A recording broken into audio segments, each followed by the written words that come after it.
नाम अभी साहेब जी ने लिए, जिनका नाम था सदगुरु श्री ज्ञान साहेब जी, जिसमें बहुत से लोग जानते होंगे, बहुत से नए होंगे, नहीं भी समझेंगे। तो उनका 3रा वर्ष चल रहा है।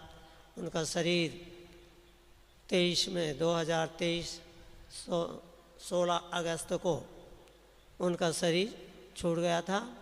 पंच भौतिक शरीर है, सबका छूटता है एक दिन, और जो जन्मा है वो निश्चित ही मरेगा। मरता कौन है बताओ? हम लोग तो यही कहते हैं कि भाई मर गया, सब लोग बोलते थे, पर हमारे साधु समाज में कोई नहीं कहता मर गए। क्या बोलते हैं? शरीर छूट गया, क्योंकि मिला था वो छूट गया, है ना। मरना कोई नहीं कहते। और वास्तव में तो आप विचार करो तो मरता क्या है भाई? तुलसीदास जी महाराज भी कहते हैं और कबीर साहब भी कहते हैं कि 5 तत्व का पुतला है, और मानुष धरिया नाम, एक कला के बीच छुड़े और विकल होत सब ठाम, है? तो 5 तत्व का पुतला है। 5 तत्व कौन है? तुलसीदास जी महाराज भी कहते हैं, छित जल पावक गगन समीरा, अपंच रचित यह आधम। देखो तुलसीदास जी भी कहते हैं ये आधम है। ये शरीर क्या है? वास्तव में उसमें क्या भरा हुआ? जो 5 तत्व मिले हैं और इसके अंदर आप देखो तो क्या है? ये तो समझो कि लोग कहते हैं परमात्मा की बड़ी कृपा है, और हम आप कहते हैं कि भाई परमात्मा हंसते में कोई बाहर नहीं है, परमात्मा आप ही है। तो अभी हमारे साहब ने पूछे कि भाई आप भी तो हो कबीर साहब, पर बहुत से लोग चुप रहे, है ना। भाई कबीर साहब क्या है? कबीर साहब कहते हैं जो मैं हूँ वो आप है। साहब कहते हैं ना, जो तू चाहे मुझको छोड़ सकल की आस, और मुझ ही ऐसा होए रहो तो सब सुख तेरे पास। वे नहीं कहते हमारे पास है सुख, आप सुख के सब खजाना हो, पर आप अपने खजाना को समझो तब। इसीलिए सत्संग की योजना की जाती है। ये वार्षिक अधिवेशन होता है, कुंभ से ज़्यादा यहाँ भीड़ होती है।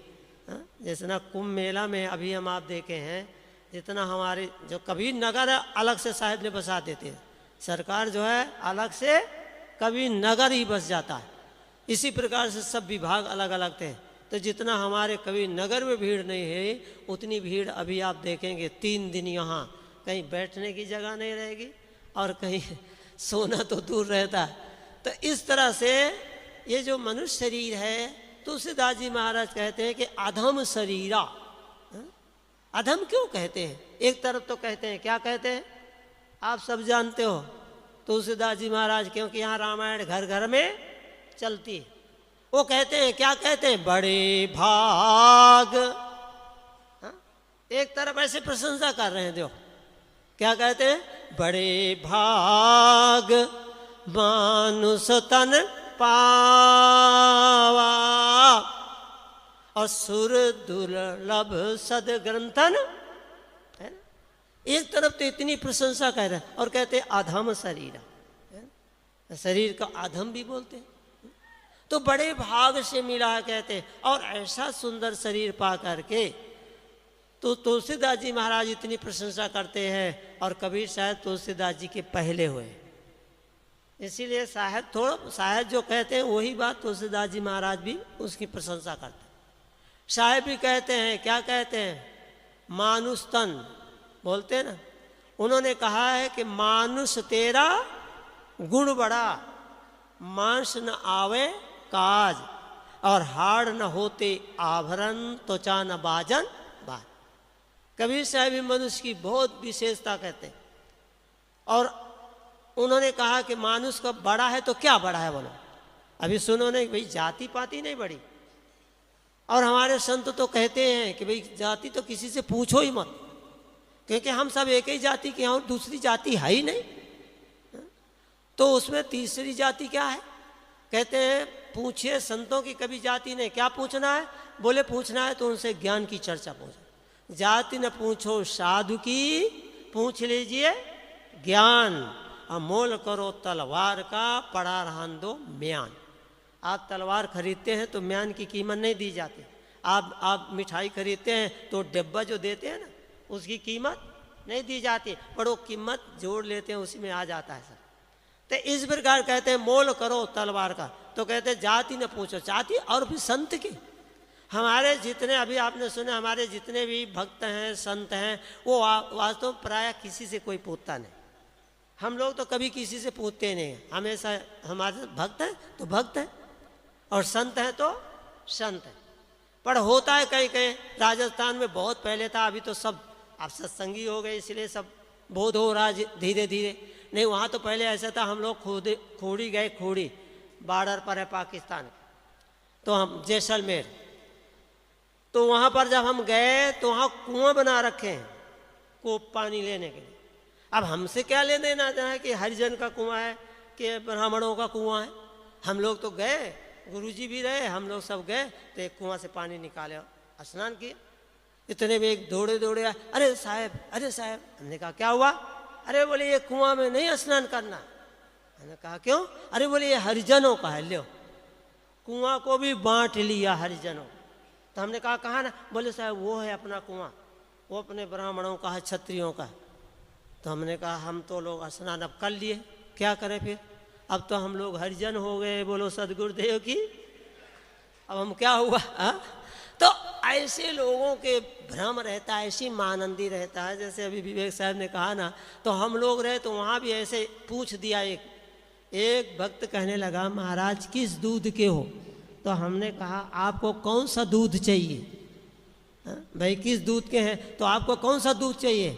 आपके यहाँ बकरियाँ बहुत होती हैं, बकरी का दूध चाहिए कि भेड़ें बहुत होती हैं, भेड़ों का दूध चाहिए कि गाय भैंस का दूध चाहिए? कौन सा दूध चाहिए बोलो? तो वो चुप रह गए। उन्होंने बोले महाराज मेरे कहने का और कुछ तात्पर्य था। मैंने कहा हम आपके तात्पर्य को समझ गए, तभी तो आप ऐसा बोलते। कबीर साहब कहते हैं कारी पीरी दूहो गाई और ताकर दूध देव बिलगाई। आप जानते हो भैंस कैसी होती? काली होती है, भूरी भी होती है ना?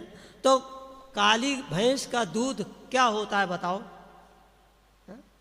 कारण का गुण यदि कार्य में आता है तो भैंस काली है तो दूध भी क्या होना चाहिए? बोलो, है ना? काला होना चाहिए। साहेब कहते कबीर साहब की वाणी है, दुनिया में कोई काट सकता नहीं है। रजनीश जैसा धुरंधर विद्वान जिसने सबकी वाणियों का खंडन किया, पर कबीर साहब का खूब मंडन किया उन्होंने।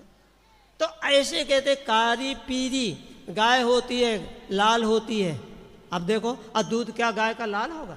हमारे यहाँ काठियावाड़ी गाय हैं जो गुजरात में, उनमें सब काठियावाड़ी गाय पूरा लाले लाल रहते हैं उस तरह। तो उन्होंने कहा कि भाई काली पीली, तो लाल गाय का दूध क्या होता है? लाल होता है। वो लाल गाय का दूध भी लाल नहीं होता है, काली भैंस का भी दूध भी काला नहीं होता है। क्या होता है? साहब ने इसीलिए कहा कि काली पीली दूहो गाई अताकर दूध देव बिलगाई। वो दूध को आप मिला दो और फिर आप कहो कि भैंस काला कर दो, गाय काला कर दो। एक में मिला देने पर डेयरी फार्म में जाते हो ना, डेयरी में वहाँ पर जब सब दूध इकट्ठा हो जाता है, अब उसको कोई अलग कर सकता है कि भैंस का अलग कर दो, गाय का अलग कर दो? वो मिल गया, अब तो सब एक ही हो गए। इसीलिए कबीर साहब यहाँ पर ये तर्क देते हैं, हाँ, कि भाई चाहे हिंदू हो, चाहे आपकी मानता है कि हिंदू है, मुसलमान है, ईसाई है, जैन है, बौद्ध है, फारसी है, आस्तिक है, नास्तिक है, ये सब तुम्हारी मान्यताएं हैं। वास्तव में इंसान इंसान है बस। इसीलिए साहब कहते हैं ना हिंदू बनेंगे, बोलो, न हिंदू बनेंगे न मुसलमान बनेंगे, इंसान की औलाद है, इंसान ना हम हिंदू बनेंगे न मुसलमान बनेंगे। हाँ, पर लोग आज क्या है, हिंदू बनते हैं, कोई मुसलमान बनते हैं, कोई वो बनता है। पर कबीर साहब ऐसे महापुरुष थे, आज से 627वां वर्ष चल रहा है, तो कहते हैं 627 वर्ष पहले साहब कह गए हैं कि कोई हिंदू नहीं, कोई मुसलमान नहीं, कोई हिंदू को तुर्क कहा है, एक जिमी पर रहिए। फटकार के वो कहते थे कि कौन कहता है कि मैं हिंदू हूँ और कौन कहता है कि मैं मुसलमान हूँ? और हिंदू मुसलमान कहाँ से आए? जहाँ से जब हम जन्मते हैं हम सब एक ही रूप में, एक ही जनी जना संसारा, तो कौन ज्ञान से भयो निनारा? ऐसे शायद तर्क देते हैं कि एक ही जननी, एक माता, एक पिता से हम आप सब का जन्म होता है। फिर तुम निनारे कैसे हो गए? कह दिए कि भाई ऐसा हो गया। कोई कहता है कि नहीं ब्राह्मणम मुखमासीत। आपके छत्तीसगढ़ में जो है ना बहुत नाटक चल रहा था एक बार, तो व्यंग में उन्होंने कहा कि जब उन्होंने कहा कि ब्राह्मण की उत्पत्ति मुख से है, और मुख जो ब्राह्मण के मुख में आग होती है, तो उन्होंने एक कंडा लाया है जो चल रहा था ड्रामा नाटक, और उसको ला करके ब्राह्मण के मुख में लगाने लगे, क्योंकि आग पकड़ना है ना भाई, तो कंडे में आग जो है पकड़ने हुए ऐसे बोलते। परंतु यहाँ पर ये जो चार कहा गया है, चार वर्णों को यहाँ पर कैसे कहा गया है? वेद में ये मंत्र आता है, और यहाँ पर कोई जाति वर्ण को लेकर नहीं कहा गया। ये चार विभाग बनाए गए। इसीलिए जहाँ भी आप वेदों में, साहिब जी तो लिखे हैं ना वेद क्या कहते हैं, आप लोग पढ़ो, पढ़ते तो है नहीं, लोग तर्क करते रहते हैं कि ये है वो है। सर यहाँ पर ये जो कहा गया विराट रूप दिखाया है, भगवान का क्या दिखाया है? विराट रूप। और विराट रूप में उन्होंने दिखाया तो ये विभाजन किया गया चार भाग कि ब्राह्मणम मुखमासीत, ब्राह्मणम मुखमासीत, और छत्री भुजाओं से छत्री की उत्पत्ति कही गई, ब्राह्मण के मुख से कही गई है। और उरुवैशा, और ये पेट से बोलते हैं वैश्य की उत्पत्ति कहा गई है। पदाभ्याम शूद्रो अजायत, और पद से बोलते हैं शूद्र की उत्पत्ति कही गई। ये विभाजन किया गया। तो हमारे यहाँ मुरारी बापू भी एक बार ऐसे बोल रहे थे, वो कह रहे थे कि देखो ब्राह्मण से कहते मुख से हुई, और छत्री बाहु, और ये पेट जो है वैश्य, और पैर जो है शूद्र। पर आप बताओ सबसे पहले सभी लोगों से, मुरारी बापू की बात कह रहा हूँ, उन्होंने कहा ये बताओ पूजा किया जाता है? किसका चरणोदक लिया जाता है बताओ? जिसको हम कहते हैं शूद्र है, पैर जो है शूद्र है, पर चरणोदक किसका लिया जाता है? पैर का लिया जाता है कि मुख का लिया जाता है बताओ? मुखोदक कोई लेता है? मुखोदक कोई नहीं लेता, चरणोदक सब लोग लेते हैं। इसीलिए बोलते हैं कि जिनको हम कहते हैं कि शूद्र है, वहाँ पर ये भी विभाजन किया गया है। श्री अभिलाष साहब जी हमेशा कहते थे कि भाई शूद्र तब तक है जब तक वो स्नान करके पवित्र नहीं हो जाए। हम आप संडास गए हैं, हम कहते हैं हरिजन को, पहले तो ऐसा देखते थे ना, हरिजन उठाता था संडास। आजकल तो ये व्यवस्था नहीं रह गई, सब जगह लाइन बना दी गई है, कोई उठावे नहीं। तो सुबह हम आप स्नान जाते हैं संडास बाथरूम, तो हम हरिजन हो जाते हैं कि नहीं? धुलाई करते हैं कि नहीं करते? सफाई करते हैं कि नहीं करते? हाँ, तो सभी हरिजन है। और वास्तव में यदि देखा जाए अध्यात्म की दृष्टि से, तो हम आप सब हरिजन तो है। हरि का जन और हरिजन है, जो हरि का जन है वही तो हरिजन है। इसलिए महात्मा गांधी ने हरिजन रखा था कि हरिजन नाम दिया था। पर आज कोई कहो कि हरिजन आए हैं तो लोग समझ जाते हैं कि कोई सिविल कास्ट से आए हैं, ऐसा। तो इसीलिए हमें विचार करना है, विवेक करना है कि ये जो है विराट रूप, ये गर्दन से ऊपर तपस्वी क्यों कहा? ब्राह्मण को तप कहा गया, तपस्वी। यहाँ हमारी पांचों ज्ञान इंद्रियां हैं, ये इतने में ये ब्रह्मांड कहलाता है। तो इसके लिए उसको कहते हैं ब्राह्मण मुखमासीत। जो तपस्या करता है वो ब्राह्मण है, और जो छतात्रायते छत्री, जो रक्षा करता है वो क्षत्रिय। कहीं भी आप देखो, कहीं कोई हमला करे तो हाथ तुरंत दौड़ पड़ते। तो इस प्रकार वो क्षत्रिय है। और आप जो है जो भी भोजन करते हैं वो कहाँ रखते हैं? पेट में रखते, पेट में जाता है। और पेट अपने पास रखता है? वो रखता नहीं है। सारे नस इंद्रियों को रस बनाकर, रक्त बनाकर और सब भेद देता है। इसीलिए जो वैश्य कहते हैं तो उनको वो व्यापार करते हैं, कलकत्ता का माल यहाँ लाते हैं और यहाँ का माल कलकत्ता जाता है। यानी सब जगह माल व्यापते हैं। हम लोग नेपाल में थे, कितने हमारे मारवाड़ी थे, तो वहाँ पर सब बड़ी बड़ी दुकानें रखे, तो इसीलिए उनको वैश्य कहा जाता है। और पदाभ्याम शूद्र हो जाए तो कहें पैर क्या है? बोलते कहीं भी आपको जाना है तो पैरों के द्वारा ही जाए। आप सत्संग में आए हैं तो किसके द्वारा आए हैं? पैरों के द्वारा आए हैं। सब जगह तीर्थ में आपको लेकर के वो पहुंचाता है। इस तरह से उन्होंने कहा है। ऐसा कोई जाति पाति भेद में कहीं नहीं कहा गया, कोई नहीं ऐसे मानता हुई है। यहाँ केवल गुणों के आधार पर कहा गया। इसीलिए कबीर साहब ने मूल बात पकड़े हैं, मानुष तेरा गुण बड़ा। उन्होंने नहीं कहा कि हिंदू तेरा गुण बड़ा, मुसलमान तेरा गुण बड़ा, ईसाई तेरा गुण बड़ा, जैन तेरा गुण बड़ा, बौद्ध तेरा गुण बड़ा, ऐसा कुछ नहीं कहा। क्या कहा? मानुष तेरा गुण बड़ा। गुणवान पूजते सर्वत्र, राजा स्वदेशी। इसलिए गुणवान की सर्वत्र पूजा होती है। आप कहीं भी चले जाओ आपकी पूजा होगी, और राजा अपने राज्य में ही पूजा जाता है। इसलिए कबीर साहब के विचारों पर मैंने कहा, साहब जी ने आदेश दिए 15 मिनट, घड़ी मेरे सामने रखी है, इसलिए घड़ी तो अपना काम कर दिया। 15 मिनट पूरा होने वाले हैं, अभी कल से 3 दिन कार्यक्रम बाकी है। इसलिए जैसे जैसे समय मिलेगा सब अपने अपने विचार प्रस्तुत करेंगे।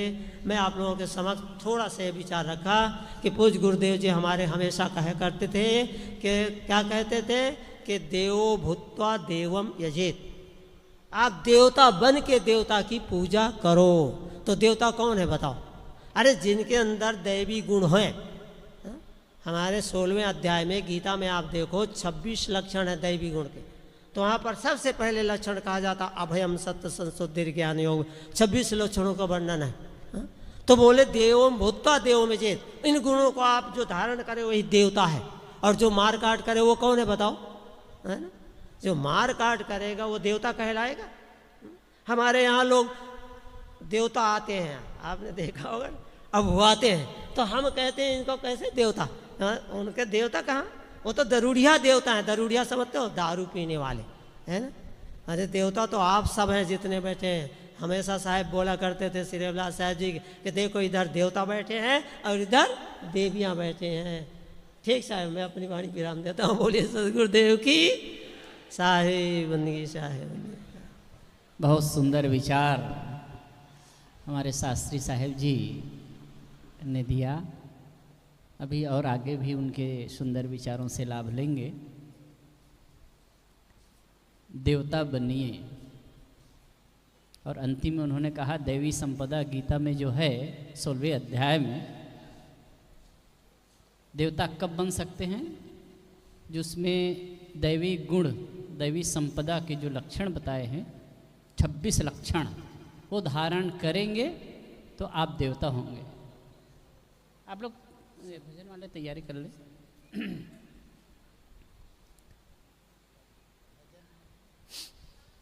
उसमें पहला लक्षण बताया गया है अभयम सत्य संशुद्धिर। अभय दैवी संपदा का पहला लक्षण है, पहला गुण है निर्भयता। निर्भयता यदि जीवन में आने लग जाए तो समझिए कि जीवन में देवत्व का उद्घाटन हो रहा है। और यदि भय का वातावरण बनने पाए, यदि हमारे मन के किसी भी कोने में भय का साम्राज्य हो रहा है, तो समझ लें कि हम देवत्व से दूर होते जा रहे हैं।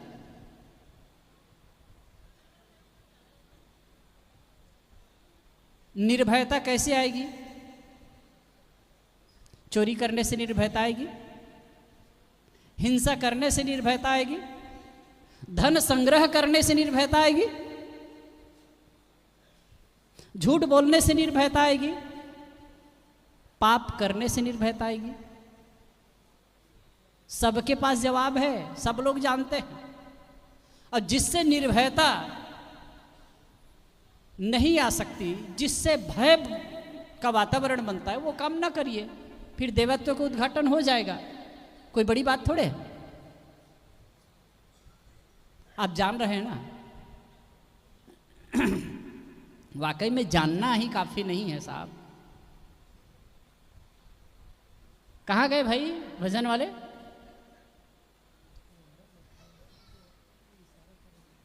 मैं यहाँ बैठे हैं इसलिए मैं साहब जी को नहीं दे रहा हूँ, ऐसे खींच रहा हूँ मैं। अच्छा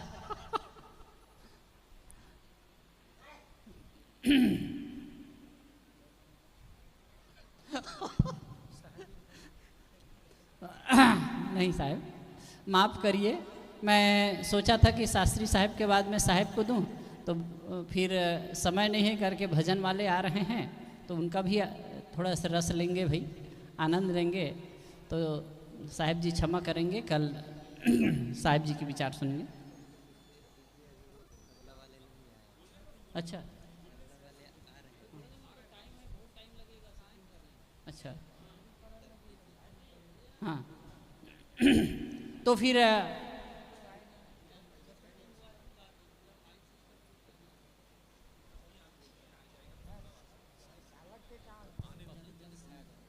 नहीं फिर अब ठीक है, उस हिसाब से आपको दिया जाएगा।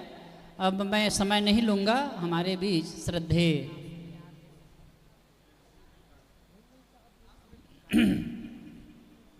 नहीं, हर चीज़ को समझना पड़ेगा। खैर विचार सुनेंगे। एक मैं सूचना दे दूं, भोजन पारस में कुछ बातें मैं व्यवहारिक कर दूं, ज्ञान की बातें तो सुनेंगे ही।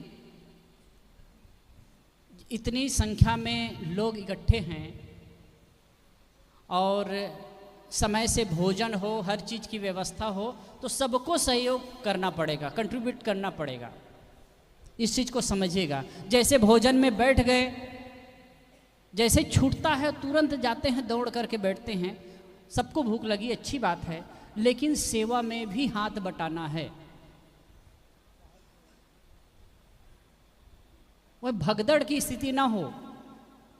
आप बैठिए शांति से, इत्मीनान से, भोजन बना है, सबको भोजन मिलेगा।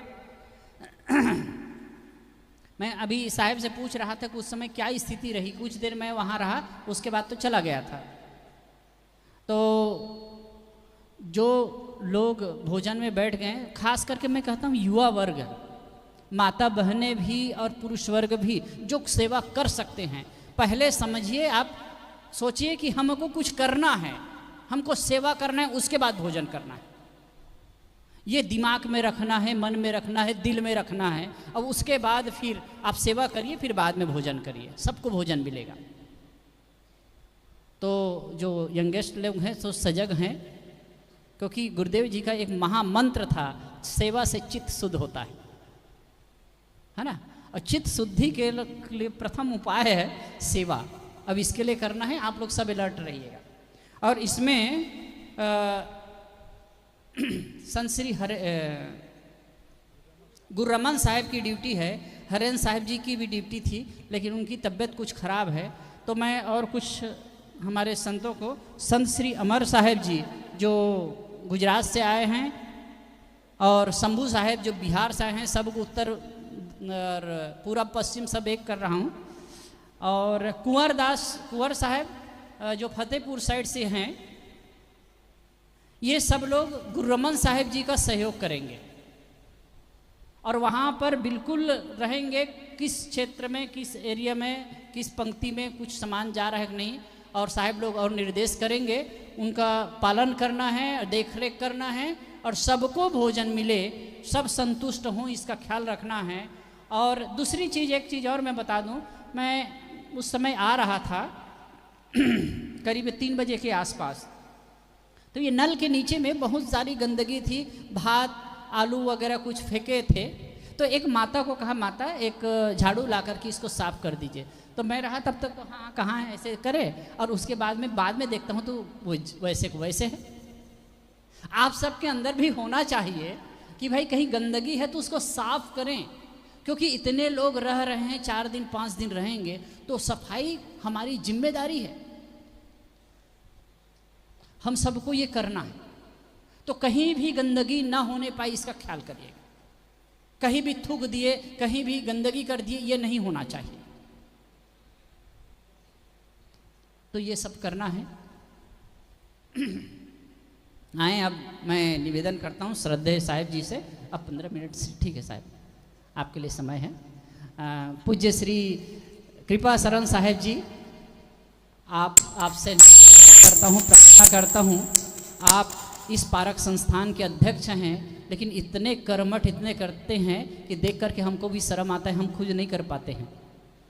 तो आपसे निवेदन है, प्रार्थना है, आप सहयोग से आए हैं, और साहिब जी का और आगे विचार सुनेंगे, लेकिन अभी कुछ देर के लिए मैं प्रार्थना करता हूँ कि आप अपने सुंदर विचारों से हम सबको लाभान्वित करें।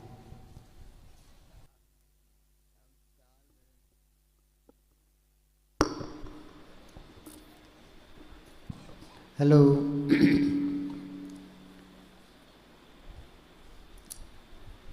जरा हम सब मिलके जोर से जयकारा तो करें।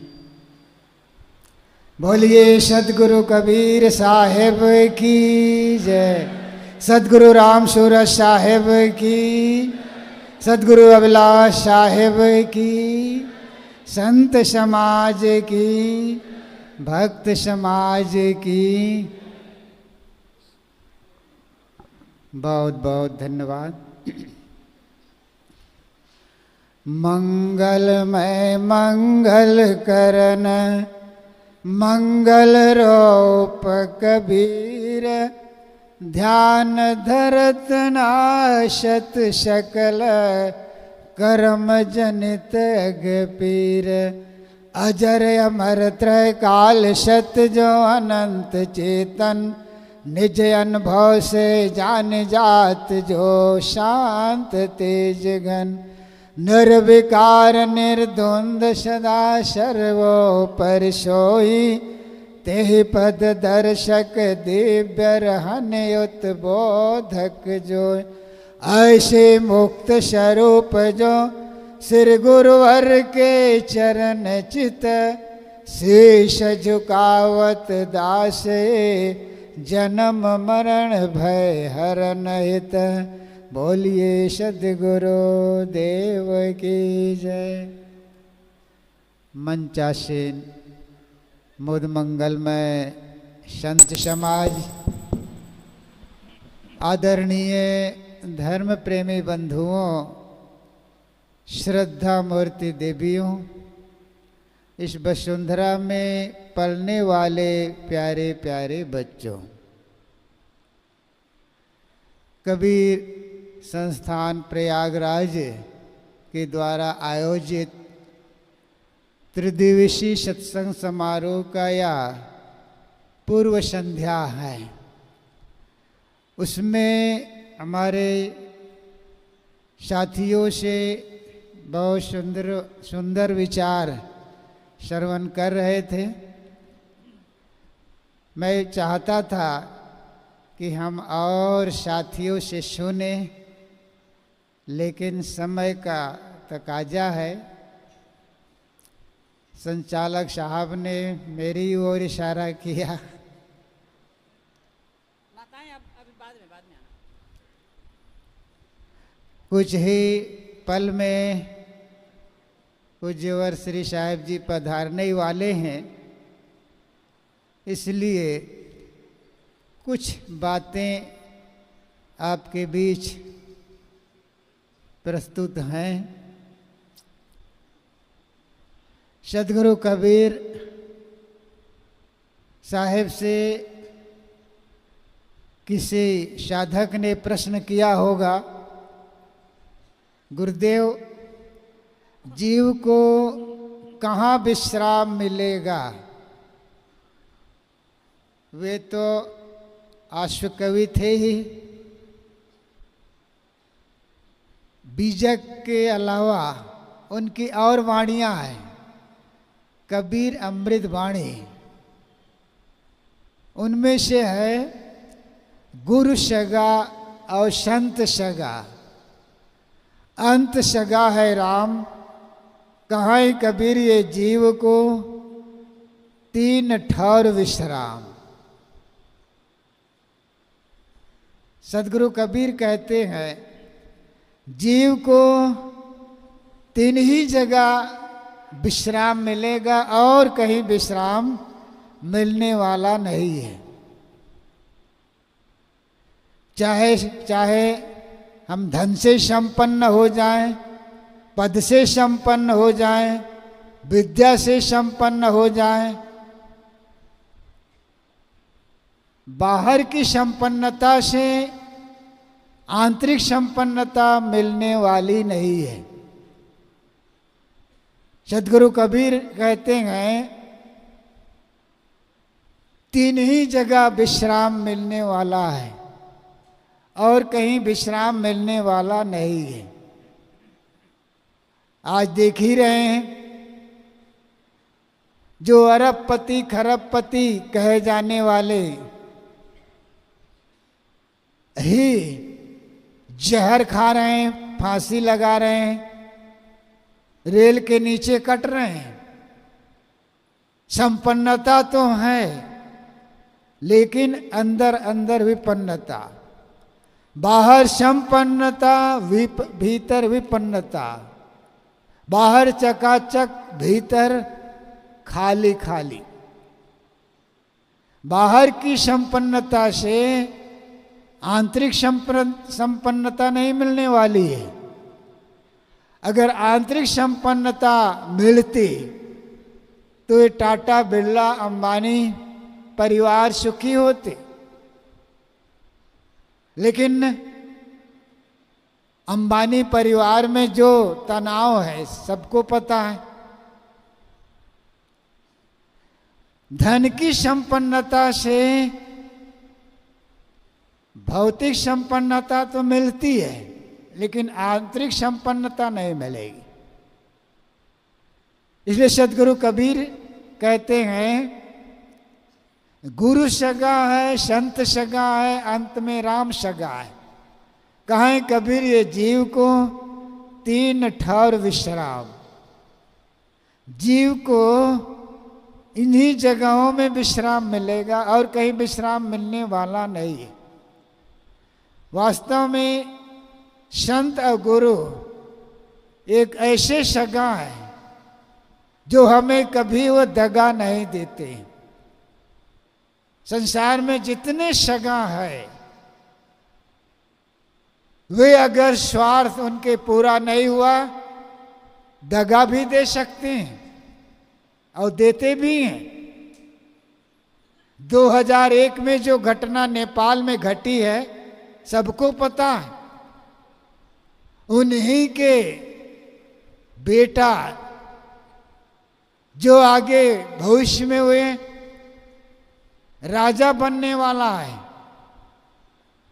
वही बेटा अपने पिता, माँ, भाई 8 या 9 लोगों को उन्होंने निर्मम हत्या उन्होंने की। और इतिहास के पन्नों को देखें, इससे रंगा हुआ है। खैर ये तो इतिहास की घटना है, हमारे आसपास भी घटना घटती रहती है। तो जितने सगा हैं वे सगा बीच में मिलते हैं, बीच में छूटते हैं। शरीर अपना है, लेकिन हमें कैसे धोखा देता है, कैसा हमें तकलीफ देता है सबको पता है। जर्जरता आती है, हाथ पैर हिलने लगते हैं, चलना मुश्किल हो जाता है। और कई ऐसे बूढ़े हैं जो वे खाट पे पड़े हुए हैं, वे मौत की प्रतीक्षा में हैं। और कई घरों में जाना होता है तो बूढ़े खाट पे हैं, जैसे ही पहुंचो वे कहते हैं, गुरुजी, महाराज जी, मेरी मौत की चिट्ठी कहाँ खो गई है। ये शरीर अपना है लेकिन हमें कैसा तकलीफ देता है। ये मन अपना है लेकिन हमें कैसे धोखा देता है। जिसको हम अपना कहते हैं एक दिन सपना हो जाता है, जिसको हम बेटा कहते हैं वो एक दिन बांट लेता है। किसी ने बहुत सुंदर कहा है, दुनिया की हकीकत उन्होंने कहा है, अपनी ही संतान संताप देती हैं, अपना ही लड़का लड़ता है, अपना ही बेटा बांटता है, और अपना ही सगा आए दिन दगा भी देता है। मुगल सम्राट औरंगजेब अपना ही पिता मुगल सम्राट शाहजहां को वे कैद कर लेते हैं। 3 भाइयों को उन्होंने हत्या करवा दी और दिल्ली के सिंहासन में बैठ गए। जो अपना कहते हैं एक दिन वही हमें ही दगा देता है। पूज्य श्री साहब जी पधार रहे हैं।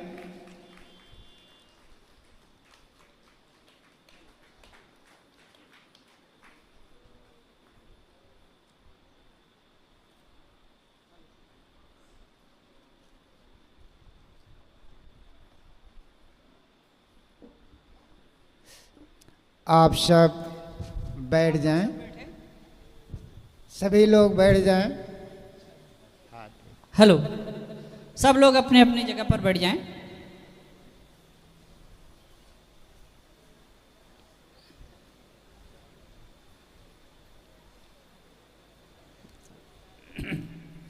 मैं आपके बीच थोड़ी चर्चा की